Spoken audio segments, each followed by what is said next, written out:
Selamat malam buat kita semua. Terima kasih kita panjatkan kepada Tuhan karena atas berkat-Nya kita telah diberikan kesehatan hingga pada saat ini. Perkenalkan, nama saya Maitriana Brumilala dengan NIM 1930 20 20 40 30. Mata kuliah Bahasa Indonesia yang diampu oleh Dr. Misnawati, MPD. Nah, di sini kita akan mempelajari yang namanya kalimat efektif. Nah, apa sih itu kalimat efektif? Jadi, kalimat efektif adalah kalimat yang disusun berdasarkan kaidah-kaidah yang berlaku seperti unsur-unsur penting yang harus dimiliki setiap kalimat atau subjek dan predikat, memperhatikan ejaan yang disempurnakan, serta cara memilih kata atau diksi yang tepat dalam kalimat. Nah, selanjutnya adapun ciri-ciri dari kalimat efektif. Nah, di sini ada 5 ciri-ciri dari kalimat efektif. Yang pertama, kesepadanan struktur. Yang kedua, kehematan kata. Yang ketiga, kesejajaran bentuk. Yang keempat, ketegasan makna. Yang kelima, kelogisan kalimat. Nah, selanjutnya kita akan mempelajari yang namanya syarat-syarat dari kalimat efektif. Nah, yang pertama, terdapat subjek dan predikat dalam kalimat. Nah, di sini dijelaskan ini juga merupakan syarat sebuah kalimat sempurna yang di dalamnya terdapat setidaknya subjek dan predikat. Tidak harus terdapat objek. Kalaupun ada, objek sudah termasuk dalam predikat kalimat. Nah, contohnya dia sudah tidur.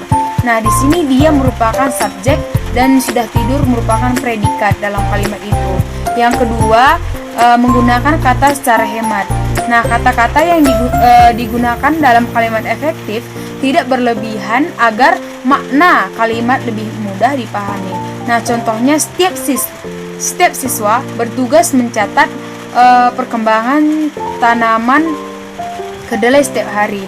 Nah, penulisan perasa setiap siswa lebih tepat dibandingkan penulisan perasa setiap siswa-siswi. Nah, yang ketiga yaitu informasi disampaikan secara logis.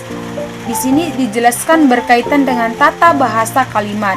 Nah, kalimat harus memiliki konteks yang jelas dengan penataan satuan gramatikal atau morfem, kata, frasa, klausa, dan sebagainya.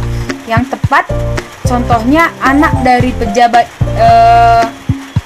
itu bersifat angkuh. Nah, subjek kalimat sudah jelas apakah merupakan seorang anak yang pejabat atau orang tua dari anak tersebut yang gendut. Nah, di sini yang keempat, penulisan sesuai dengan PUEBI. Nah, di sini penulisan sesuai dengan PUEBI adalah singkatan dari Pedoman Umum Ejaan Bahasa Indonesia. Ini merupakan ejaan edisi terbaru. Mengapa? Karena PUEBI mengatur bagaimana bahasa Indonesia semestinya digunakan dengan benar. Nah, contohnya tadi seseorang meminta kami untuk mengisi sebuah survei. Nah, atau EYD, ejaan yang sebelumnya digunakan tidak mengenal diftong. Nah, seperti pada kata survei, namun PUEBI mengenal diftong tersebut sehingga kata survei dianggap sebagai kata baku. Nah, selanjutnya yang kelima, kalimat tidak ambigu. Kalimat yang tidak ambigu merupakan kalimat yang tidak dapat ditafsirkan. Nah, tidak bisa ditafsirkan secara ganda. Nah, kalimat ini hanya memiliki satu makna yang jelas. Contohnya seperti ayahku menyuruh pamanku membeli kambing sebanyak 3 ekor. Atau sudah jelas bahwa yang dibeli oleh paman penulis adalah kambing, bukan ekor kambing. Nah, yang terakhir, yang keenam, yaitu terdapat keparalelan dalam kalimat. Nah, adanya bentuk paralel dari kata atau frasa dalam kalimat dapat menunjukkan bahwa kalimat tersebut merupakan kalimat efektif. Contohnya, adikku yang masih berusia 1 tahun sudah bisa memegang sebuah gelas. mengisinya dengan air, dan meminum air dari gelas itu. Kata kerja memegang, mengisi, dan meminum menunjukkan bentuk yang paralel atau serupa. Di sini saya akan menjelaskan mengenai kalimat efektif diksi. Nah, di sini saya memilih kalimat efektif atau memilih kata atau diksi.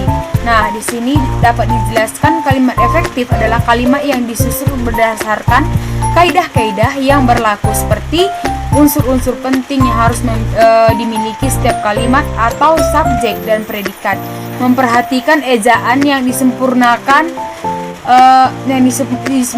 serta cara memilih kata atau diksi yang tepat dalam kalimat. Kalimat yang memenuhi kaidah-kaidah tersebut jelas akan mudah dipahami oleh pembaca atau pendengar. Nah, selanjutnya kalimat efektif dan pilihan kata diksi. Itulah yang dinamakan kalimat efektif dan pilihan kata diksi. Inilah yang bisa saya sampaikan. Sekian.